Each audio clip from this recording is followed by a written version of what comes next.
Nós vamos abrir as nossas Bíblias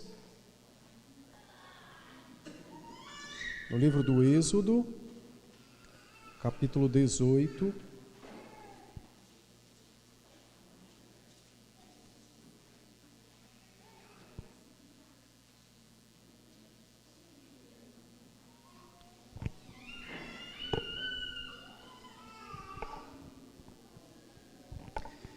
Livro do Êxodo, capítulo 18, os versos de 1 a 12.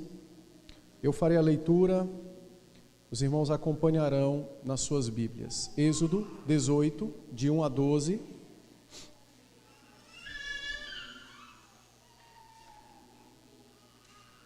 Diz assim então a palavra do Senhor.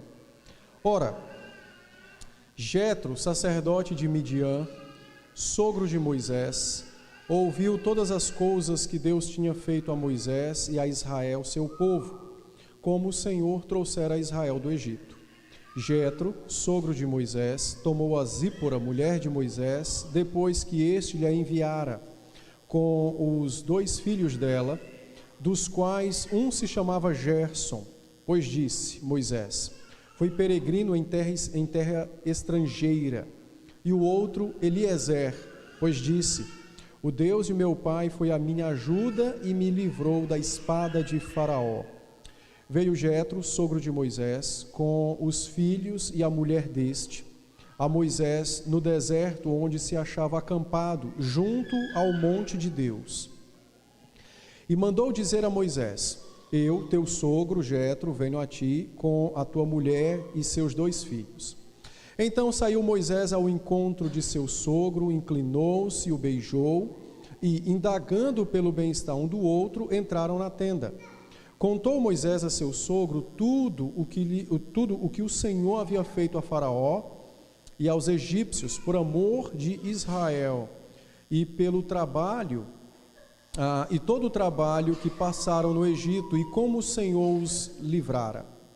Alegrou-se Jetro de todo o bem que o Senhor fizera a Israel, livrando-o da mão dos egípcios, e disse: bendito seja o Senhor, que vos livrou da mão dos egípcios e da mão de Faraó.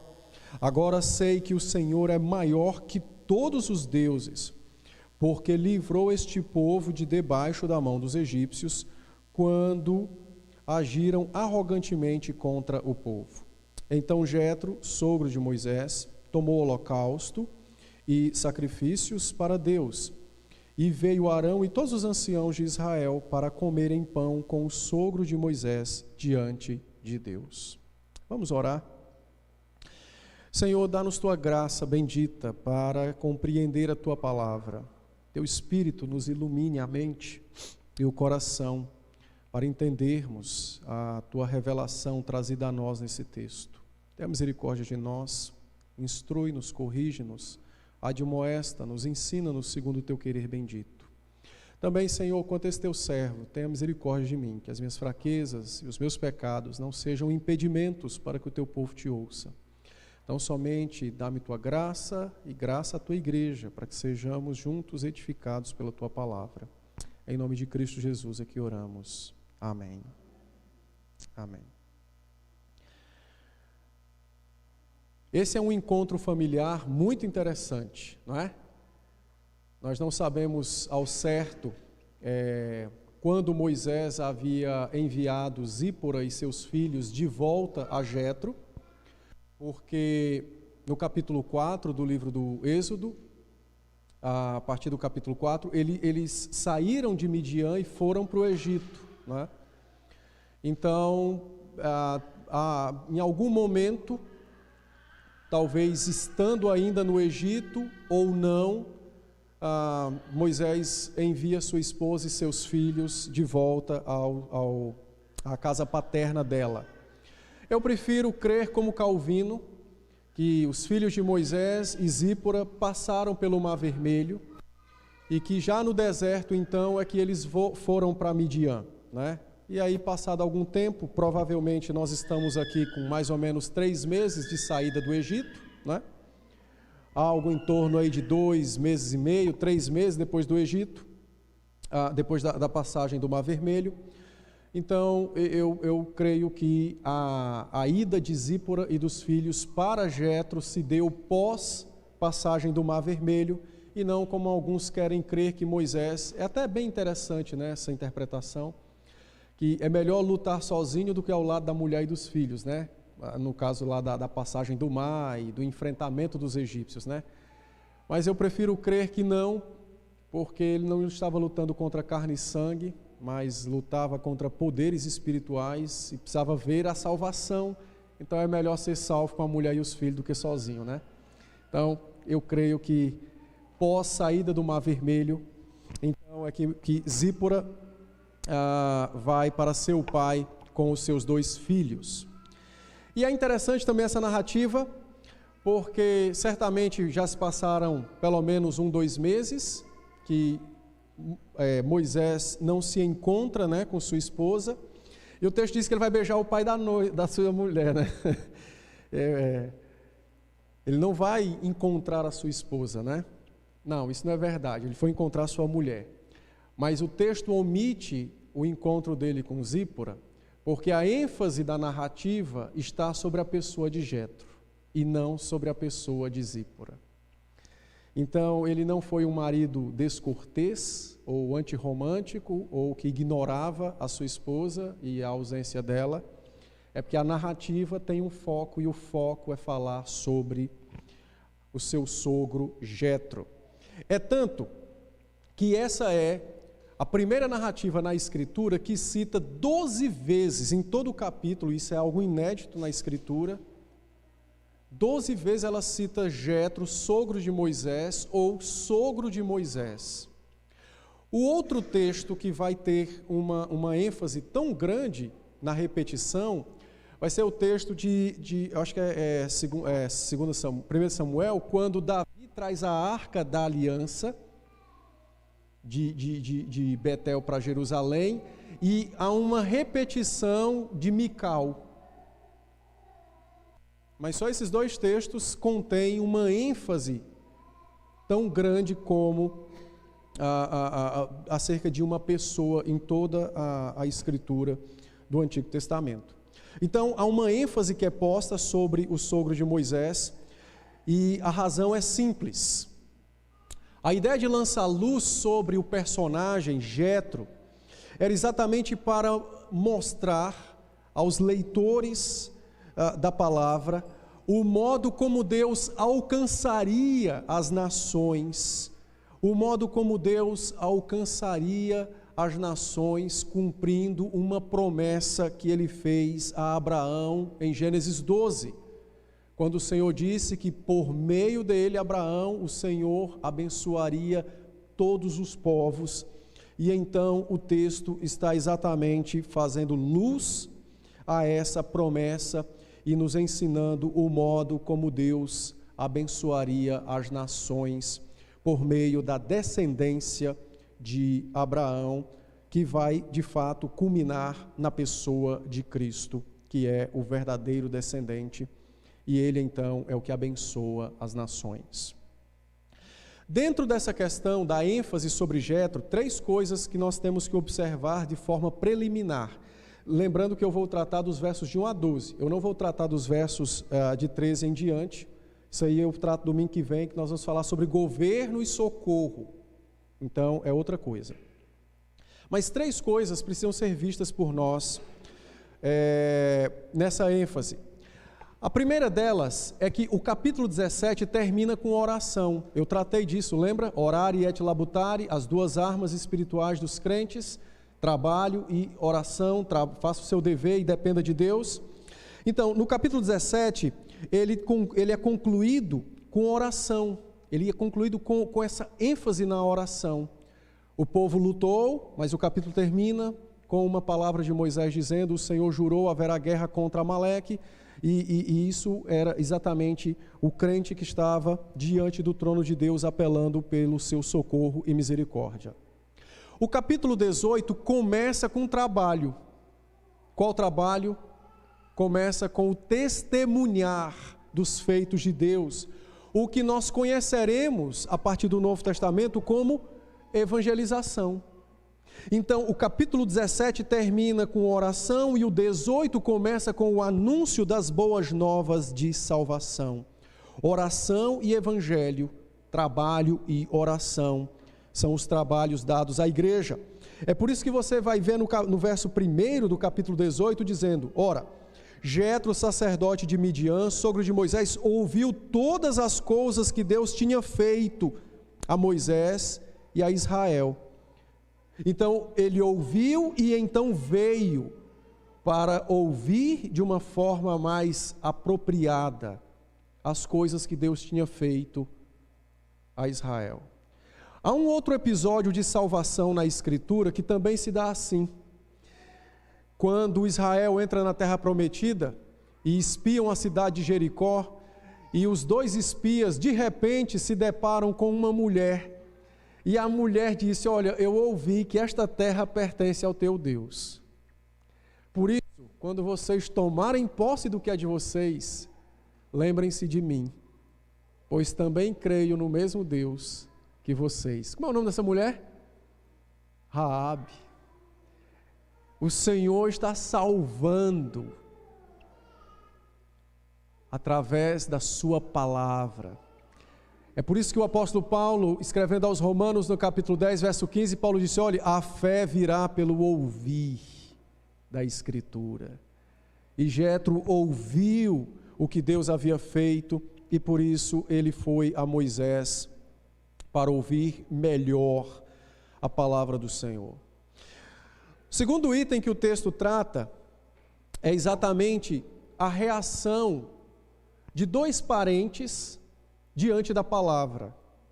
E isso tem muito a nos ensinar, né? Como é que os nossos parentes reagem a nós que somos crentes e à palavra que dirige nossa vida? Quem são os dois parentes? O primeiro parente é Amaleque, lembram do capítulo 17? Amaleque era neto de Esaú. Esaú era irmão de Jacó. Jacó era o pai das 12 tribos de Israel. Então, agora, esse primo distante, Amaleque, também ouviu o que Deus havia feito a Israel. E como foi que ele reagiu às novas de salvação? Como foi que Amaleque reagiu às novas de que Deus salvou o seu povo?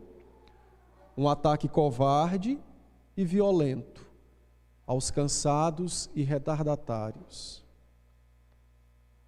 Agora nós temos Jetro, e o texto enfatiza, ele é um sacerdote de Midian. Quem era Midian? Midian foi um povo que saiu de Abraão, capítulo 25 de Gênesis. Depois da morte de Sara, ele então casou-se com uma mulher chamada Quetura, e um dos filhos mais novos de Abraão com essa mulher chamava-se Midian. E numa determinada altura, ele querendo apartar os seus filhos com Quetura de Isaque, ele deu presentes e os lançou para longe de Isaque. Continuavam sendo da família, eram circuncidados, mas era uma parentela que ainda não conhecia o Senhor. Aí agora chega Jetro, o sacerdote de Midian, e este parente ouve o evangelho, e o Espírito opera fé nele, e por isso ele age com fé. Ele quer conhecer o Deus que salva pessoas. Isso o ensina como é que os nossos parentes irão reagir a nós e ao evangelho. Uns buscarão nos matar, e outros nos acompanharão na nossa jornada de fé. Então, não se admire se um parente seu quiser lançá-lo na cova dos leões por causa de Cristo. Eles são os de Amaleque. E também não se orgulhe se algum parente seu for alcançado pelo Evangelho e por seu intermédio. Ele é um salvo de Midian. Diante disso, então, a terceira coisa que o texto, então, lança luz, não é? Diante destas coisas, é que a notícia da redenção trazida a Israel, essa glorificação de Deus entre os pagãos, seja despertando ódio contra a igreja no caso de Amaleque, seja salvando pessoas, no caso de Jetro. Essas grandezas de Deus na salvação, elas são o cumprimento imediato de uma promessa que Deus colocou nos lábios de Moisés, quando eles passaram o Mar Vermelho e quando contemplaram os egípcios mortos na praia. No canto de Moisés, no verso 14, eles louvaram o Senhor dizendo, Êxodo 15, 14, os povos ouvirão, eles estremecerão, agonias apoderar-se-á dos habitantes da Filístia. Aliás, é no passado, os povos o ouvirão e eles estremecerão, agonias se apoderará, ouviram e estremeceram, perdão, e agonias se apoderarão-se desses habitantes da Filístia. Então, Moisés canta numa perspectiva de que os povos também glorificarão a Deus, seja pelo estremecer para a fé ou pelo estremecer para odiar. Isso faz parte, são as duas sementes que habitam a terra, a semente da serpente e a semente de Eva, a semente da mulher.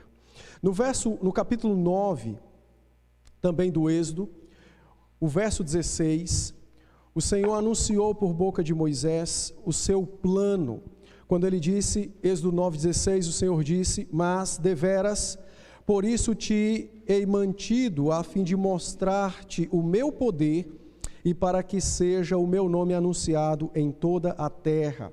Essa foi uma praga que Moisés anunciou a Faraó, e o Senhor estava dizendo a Faraó, é porque eu tenho um plano, você está nesse plano, eu vou usá-lo no meu plano, e o meu plano é, eu vou te engrandecer para depois te abater, a fim de que as nações me conheçam e saibam que eu sou o Deus único e verdadeiro. Diante disso, então, eu quero trabalhar com os irmãos nessa manhã a temática do texto, que é exatamente o evangelho no deserto. É o evangelho no deserto. Ele ouviu da libertação e salvação de Israel, ele foi até lá para ouvir, para conhecer de perto, por meio de Moisés, a palavra desse Deus Salvador. O evangelho no deserto. Em primeiro lugar, uma coisa que o texto nos mostra, e esse é um padrão para a igreja neotestamentária, ou seja, nós, é que o evangelho ele é anunciado em meio ao deserto. Nós estamos no deserto, o mundo é um deserto, o mundo jaz no maligno, é o que a Escritura diz, a natureza geme, conforme Romanos. Então, nós estamos no deserto, então você não pode esperar um ambiente com 12 palmeiras e 70 fontes para anunciar o Evangelho. Você tem que anunciar o Evangelho aonde você estiver e na circunstância em que se encontrar.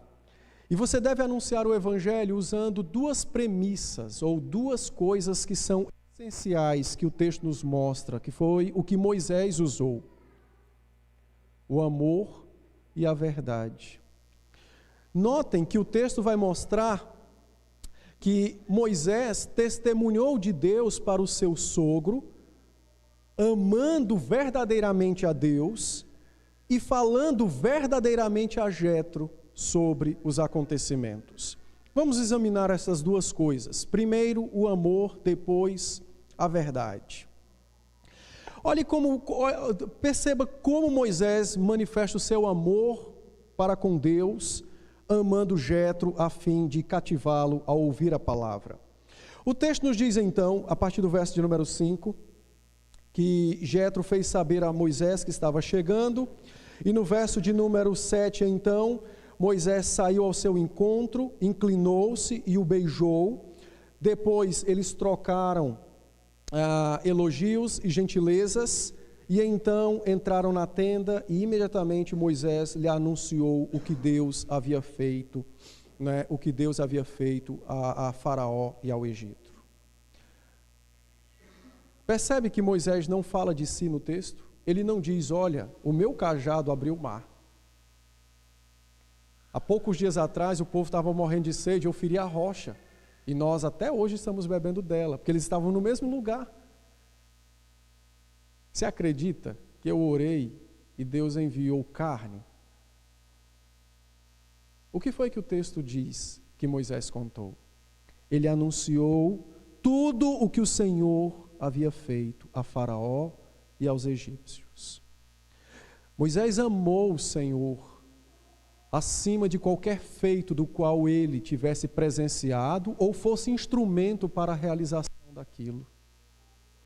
Moisés também amou o seu sogro quando o tratou com cordialidade, mostrando ao seu sogro agora a transformação que o próprio Deus havia feito a ele, Moisés.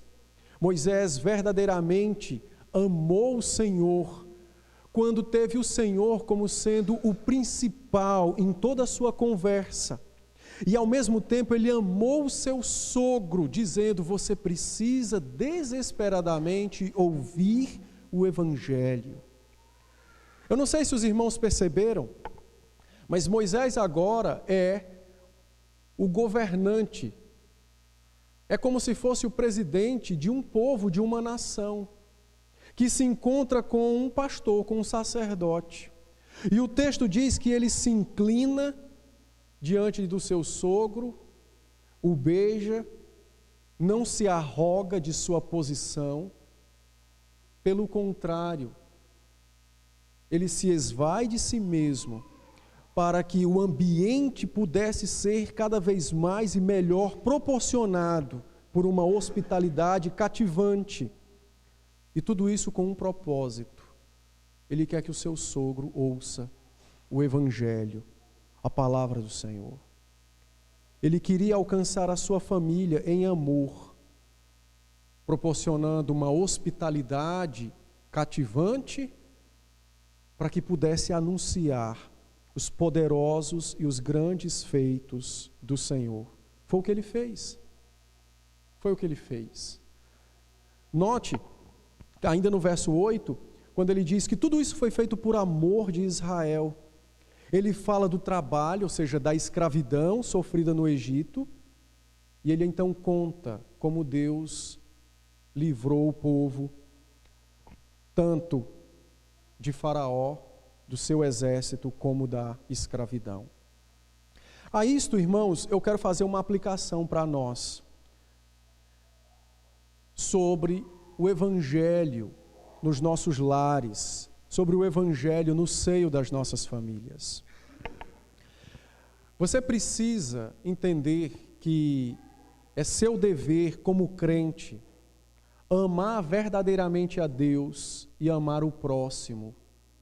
E esse próximo pode ser muito próximo, no caso, alguém da sua família. Você vai me dizer: não, mas eu já sei disso, pastor. Pois é, mas nós nos esquecemos disso com os que são mais próximos de nós. Talvez a familiaridade nos faz esquecer destas coisas. E então algumas coisas atrapalham o anúncio do Evangelho no nosso lar. Por exemplo, o orgulho. Muitas mulheres que têm maridos não cristãos, elas muitas vezes são orgulhosas por não terem um comportamento tão pecaminoso quanto o do seu marido. E se existem duas coisas que são demonstradas sem que nada seja dito, é amor e ódio. Amor e ódio. Então alguns se orgulham porque já pertencem a Cristo e já não vivem, não fazem mais aquela e aquela outra coisa. Alguns copiam o modelo do fariseu no Novo Testamento, quando na sua oração dizia: Senhor, muito obrigado, porque eu não sou como ele. Nós também fazemos isso às vezes, quando nos esquecemos que nós não temos nada, mas que fomos alcançados por um Deus que ama incondicionalmente. Então muitos crentes atrapalham o anúncio do Evangelho porque são orgulhosos, se exaltam, seja por alguma coisa que já fizeram ou por alguma coisa que já receberam da parte de Deus. Então eles não amam nem a Deus nem o seu próximo, eles amam a si mesmos e as suas realizações. Outros são orgulhosos e manifestam o orgulho de outra forma. Eles não querem que seus parentes sejam salvos para irem para o céu. Eles querem apenas mudar o comportamento dos parentes. Porque o parente não faz isso ou não faz aquilo como ele acha que deveria ser feito, então a preocupação dele é mudar os parentes e não falar do evangelho aos parentes. Isso é muito comum em casal que tem uma das partes não cristã. E até entre os crentes, quando tem um que é mais avançado na fé e o outro mais atrasadinho. O que é mais avançado não ama o Senhor em primeiro lugar e o próximo para servir de exemplo ou falar da palavra. Não. Muitas vezes se deixa ser tomado por um orgulho a ponto de querer mudar os parentes, as pessoas que estão ao seu redor.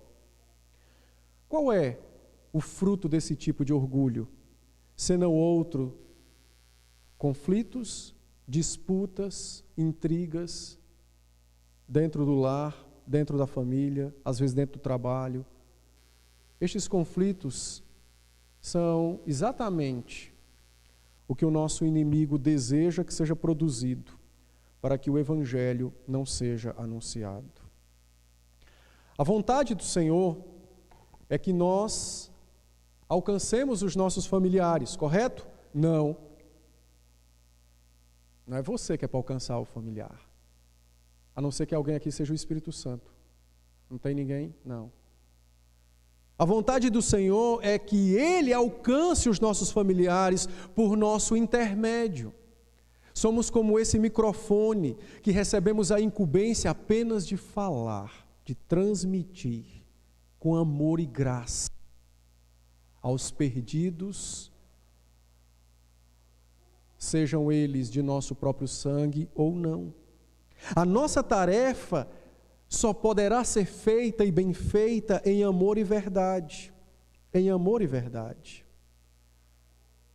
Portanto, quando você falar do evangelho a alguém e a um parente seu, não pense que é você quem vai alcançar o seu parente. É o Senhor, por seu intermédio. E, portanto, quando algum parente seu ouvir do evangelho e não crer no evangelho, não fique com raiva dele. Ele está fazendo o que todo morto faz. Ele só vai ouvir quando o Espírito falar por seu intermédio a ele. Quando o Espírito falar à alma. Ele só vai crer quando o Espírito gerar fé no coração. Então, não se ressinta de ressentir contra os seus parentes que não creem no Evangelho. Não os amaldiçoe se eles querem te lançar na cova dos leões por causa do Evangelho. Tenha misericórdia, assim como o Senhor teve de você. Ame-os. Faça como Moisés, seja cordial. Cative-os pelo amor de Cristo, do qual você já participa. Fale quando possível. Viva sempre, lógico. E deixe que Deus, o Senhor, o Espírito, fale a eles. Mas não queira você mesmo alcançar o seu parente, né, como se você pudesse salvá-lo. Eu sei que a gente diz, né, de alcançar nosso parente. Entenda, pode ser dito desde que se saiba o que está se dizendo, né?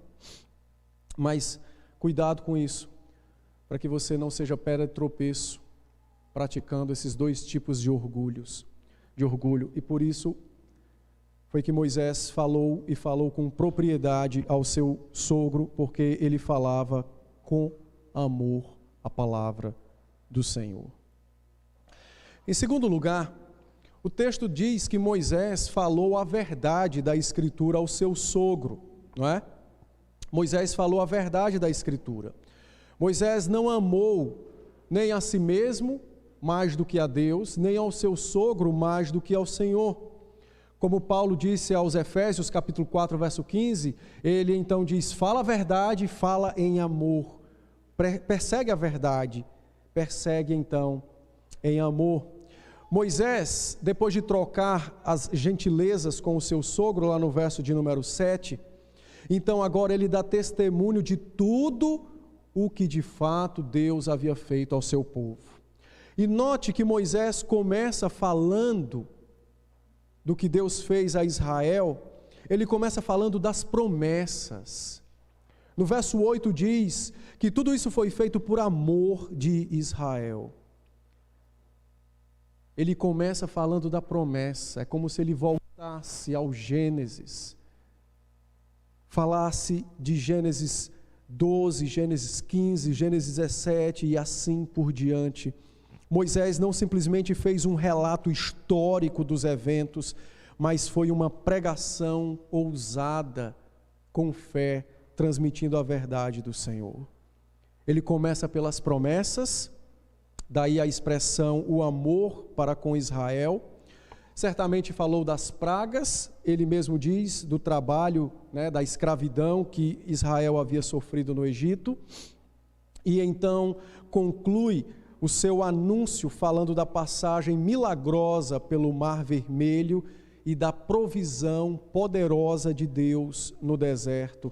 Jetro então ouviu detalhadamente sobre quem é Deus, sobre quem era Israel, sobre quem eram os egípcios e sobre como Deus cuida e guia os seus salvos. No verso 10, a resposta então de Jetro é: sei que o Senhor é maior que todos os deuses. Essa declaração de Jetro é muito interessante, porque ele era um sacerdote de Midian. Midian era um povo pagão que tinha vários deuses. Jetro conhecia o Egito e sabia que no Egito haviam vários deuses. Então o que ele está dizendo é: só existe um Deus verdadeiro. Como eu posso provar? Porque a vitória de Israel sobre o Egito não pode ser outra coisa senão um milagre. Faraó era o homem mais poderoso da terra e o Egito a nação mais poderosa da terra. E ambos caíram diante das mãos de um pastor de ovelhas e de um bando de escravos. Qual poder poderia operar tal coisa, senão o do Deus único e verdadeiro? Jetro está confessando que o Senhor humilhou os deuses egípcios e, por consequência, os seus próprios.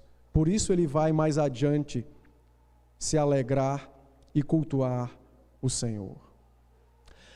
Fazendo uma aplicação para nós dessa verdade bíblica, isso nos mostra o modelo que devemos seguir para compartilhar a palavra, o Evangelho. Nos nossos dias, a nossa evangelização, ela é, na verdade, uma desevangelização. Rarissimamente alguém prega o Evangelho de verdade. E eu não estou dizendo isso porque me orgulho, não, é uma constatação.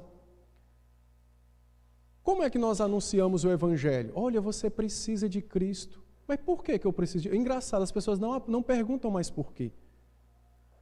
Também se for perguntar, o evangelista não vai saber dizer, né? É lamentável. Mas notem que o modelo de anúncio da palavra praticado por Moisés é simples. Ele começa dizendo: nós éramos escravos. Do Egito? Não, do pecado. Por isso ele começa na promessa. E essa escravidão era pior do que a egípcia. Porque o resultado dela era a nossa morte física e eterna. Éramos inclinados a todo tipo de mal. Talvez Jetro perguntou: quando isso começou? Em Adão. Nós somos filhos de Adão. E por causa de Adão, do seu delito, nós já nascemos mortos em delito e pecado. E por isso praticamos delitos e pecados. Depois ele vai falar da escravidão física no Egito, quando ele fala assim, de todo o trabalho que passaram no Egito. O anúncio do Evangelho não pode começar senão pela verdade claríssima da Escritura, que todos os homens estão mortos em delitos e pecados, até que o Senhor os salve na pessoa de seu Filho, o Senhor Jesus Cristo. O Senhor Jesus Cristo. A morte, crucificação e ressurreição do Senhor Jesus Cristo foi o nosso mar vermelho, foi nossa passagem do império das trevas para o reino da luz do Filho do seu amor. É por isso que o Novo Testamento enfatiza constantemente, sobejamente, que nós não estamos mais debaixo do pavor da morte. Hebreus capítulo 2, versos 14 e 15, vai falar disso, que ele nos resgatou dos grilhões que nos prendiam da morte e do pavor da morte. O Filho de Deus se encarnou, morreu e ressuscitou para nos resgatar de nossa morte, para nos dar vida. O que é essa vida? É a liberdade da escravidão do pecado.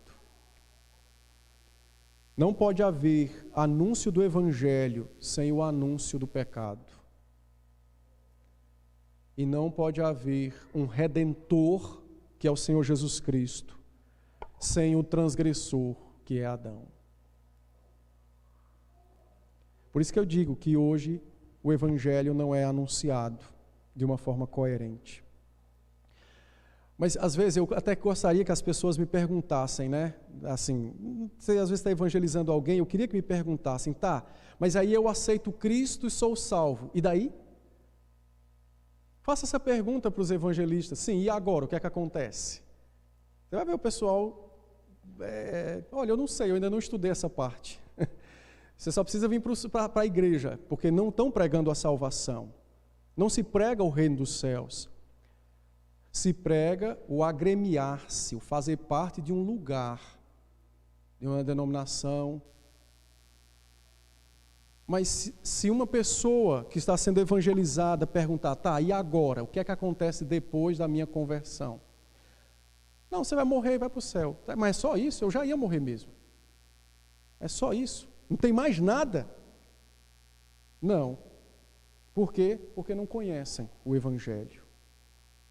Não conhecem a obra bendita de Cristo para nos trazer de volta, né? Nos levar, melhor dizendo, à casa de nosso Pai. O fim não é a conversão. O fim do Evangelho é exatamente a adoração que começa nessa terra e prossegue por todos os séculos. A nova vida em Cristo é, em outras palavras, uma reconciliação, uma comunhão com o Senhor, que começa nesta terra e perdura pelos séculos sem fim. Em João 17, Cristo, verso 3, perdão, de João 17, Jesus disse que a vida eterna é comunhão com Deus, é conhecer Deus. É conhecer Deus. O livro do Apocalipse, no capítulo 21, descrevendo a nossa vida no reino por vir, o livro começa dizendo assim, haverá um novo céu e uma nova terra. As primeiras coisas todas já se passaram. No verso 3 ele diz, há uma voz que vem do trono de Deus e é o tabernáculo. A palavra tabernáculo, na verdade, é um substantivo que deriva de um verbo, tabernacular, que é morar, habitar com alguém. E então agora esse tabernáculo de Deus está com os homens, no verso 3, é o que é anunciado. Porque Deus habita com eles. Eles serão o povo de Deus e Deus mesmo estará com eles. Essa é a vida que temos em Cristo Jesus, tanto nesta terra como no porvir.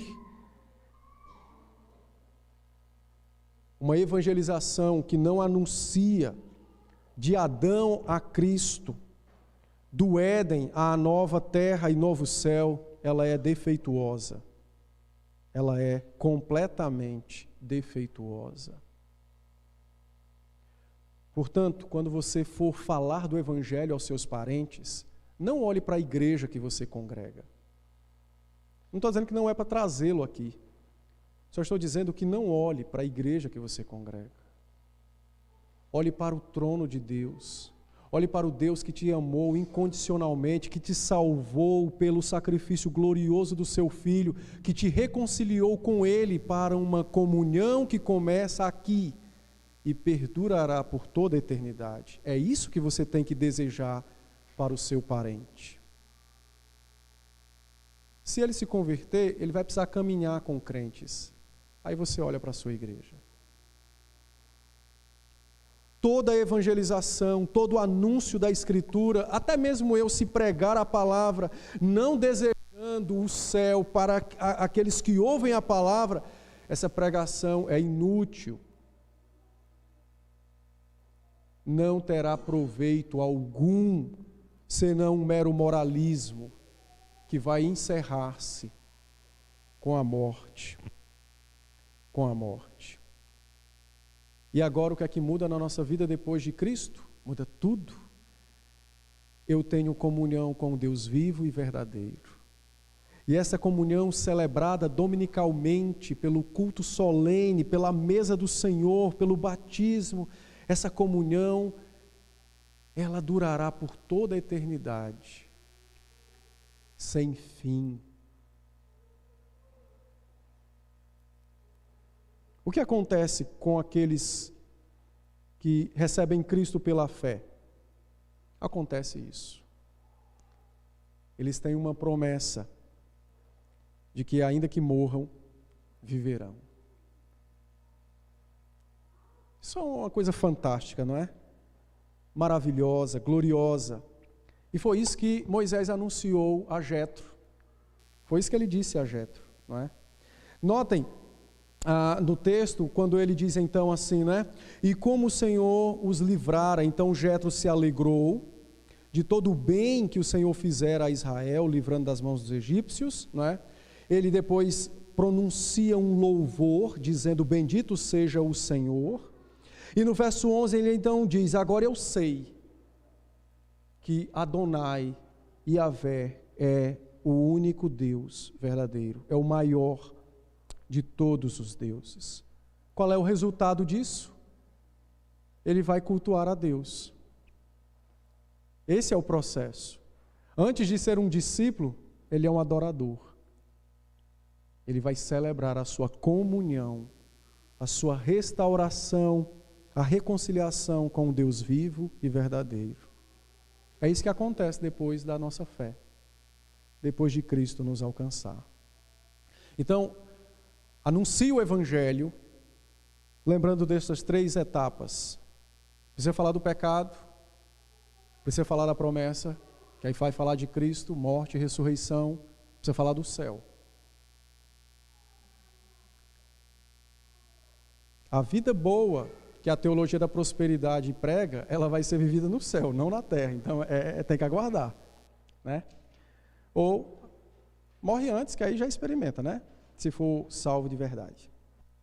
Em terceiro lugar, note o culto e a adoração.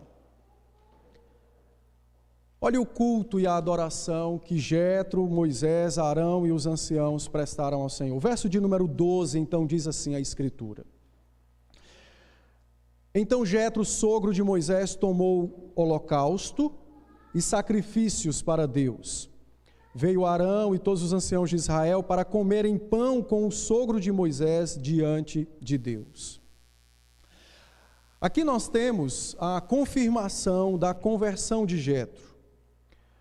Alguns comentaristas, que são mais adeptos, né, do método racional, eles negam essa afirmação, mencionando que nós não podemos afirmar que Jetro se converteu, porque não há nada que diga isso.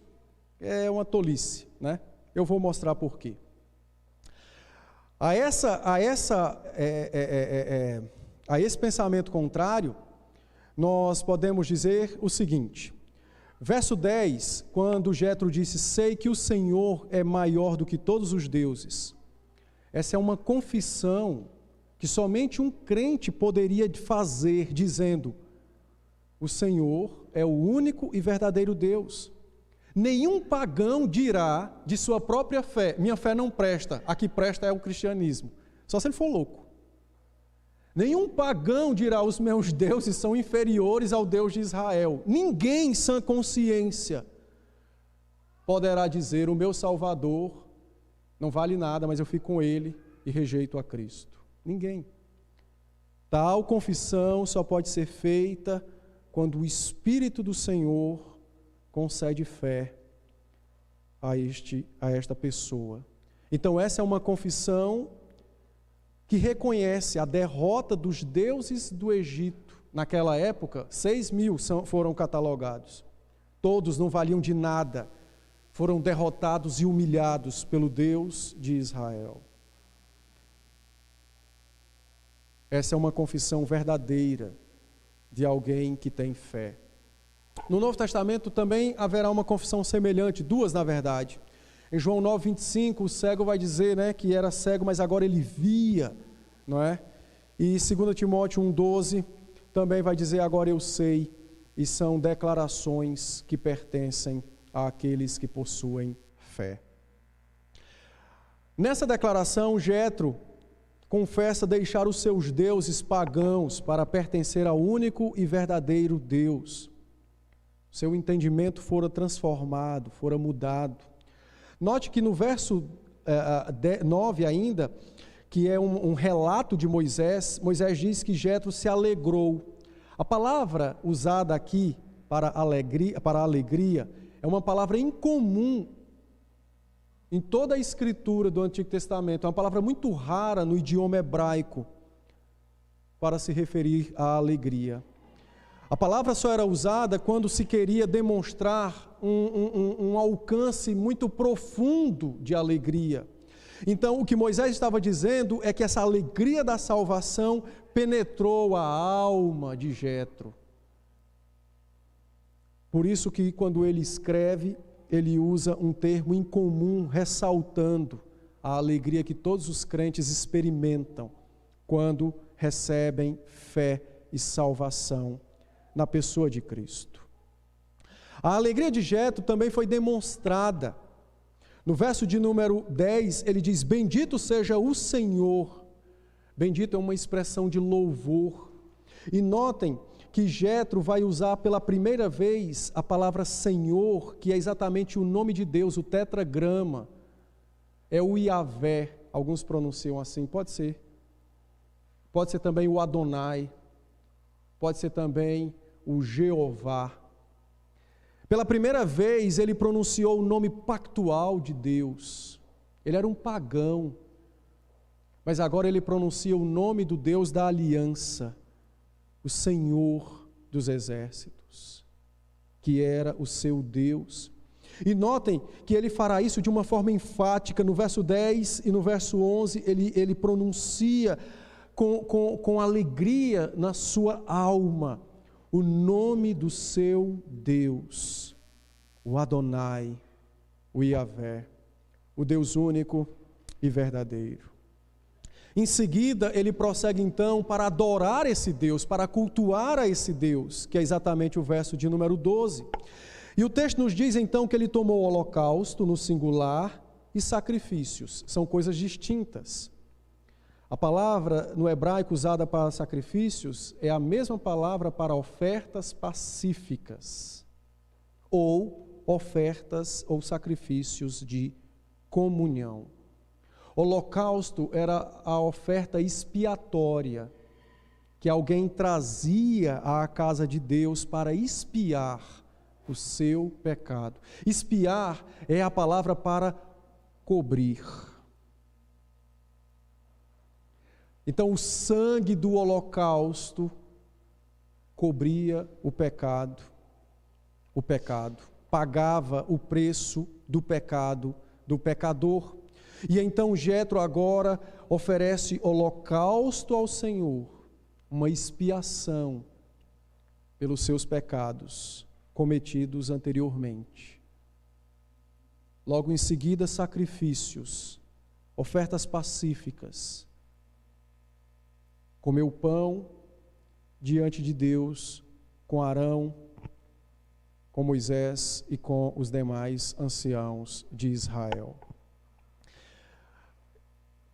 O comer pão diante do Senhor mostra exatamente uma unidade espiritual entre o povo de Israel e agora um novo convertido que não era de Israel, mas que era um pagão.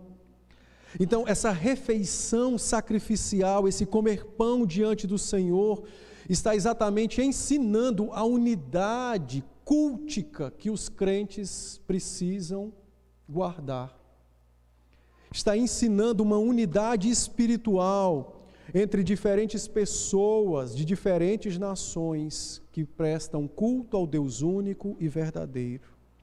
Comer pão na presença do Senhor, na companhia do povo do Senhor, testifica aquilo que hoje nós fazemos, que é batizar alguém como sinal de que ele é parte de nós.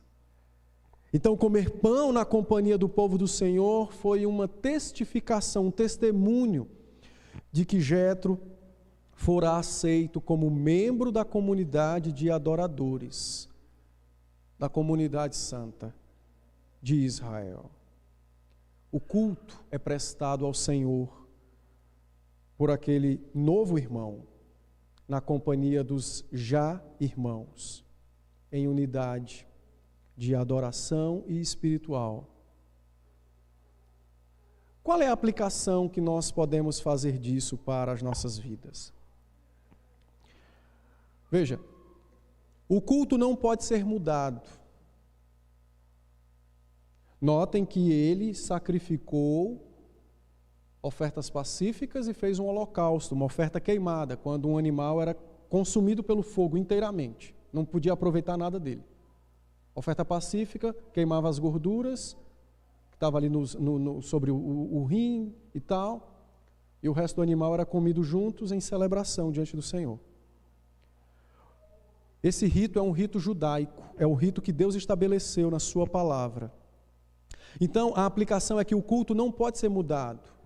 E às vezes nós cometemos esse erro, nós queremos que nossos parentes venham à igreja e queremos mudar o culto para agradar os parentes.